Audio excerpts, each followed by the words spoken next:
அனைவருக்கும் வணக்கம். நம்மடையிலும் banking and SSC point of வியூல 5 கொஸ்டின்ஸ் கரண்ட் அஃபேர்ஸில் பார்க்குறோம். இன்றைக்கி என்ன கொஸ்டின்ஸ் இருக்குது அப்படிங்கிறத பார்ப்போம். First one, 38th national games held in Uttarakhand அப்படின்னு சொல்லி கொடுத்துருக்காங்க. கரெக்டு தான், சரிங்களா?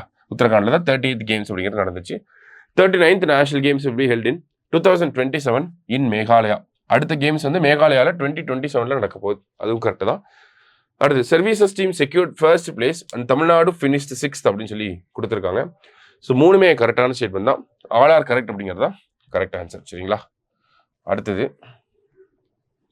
the 123 agreement is related to அப்படின்னு சொல்லி கேட்டிருக்காங்க.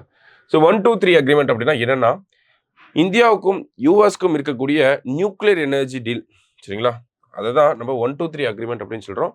2005ல் மன்மோகன் சிங் அவர்கள் வந்து பிரைம் மினிஸ்டராக இருக்கப்ப சைன் பண்ணியிருப்பார், சரிங்களா? இப்போ 123 agreement அப்படின்னா இந்தோ யூஎஸ் நியூக்ளியர் எனர்ஜி டீல் அப்படிங்கிறது கரெக்ட் ஆன்சர்.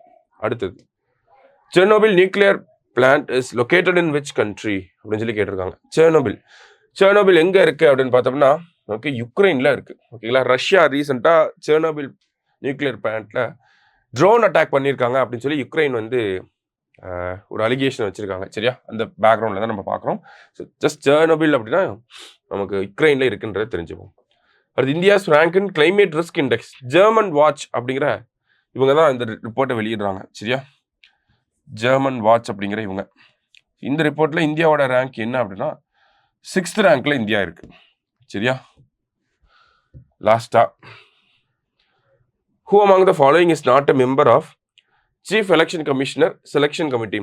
ஸோ எலெக்ஷன் கமிஷனர்ஸோட செலெக்ஷன் கமிட்டியில் யாரெல்லாம் இருப்பாங்க அப்படின்னா, பிரைம் மினிஸ்டர் இருப்பார்.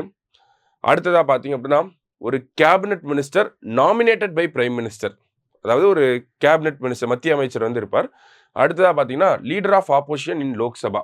இப்போ இவர் இருப்பார், இவரும் இருப்பார். இல்லை, யார் இருக்க மாட்டாங்க அப்படிங்கிறது தான் நாட் அ மெம்பர் தான் கேள்வி. அப்போ சீஃப் ஜஸ்டிஸ் ஆஃப் இந்தியா அப்படிங்கிறது தான் கரெக்ட் ஆன்சர், சரியா? ஸோ இன்னைக்கு 5 கொஸ்டின்ஸ் பார்த்துருக்கோம். தேங்க்யூ.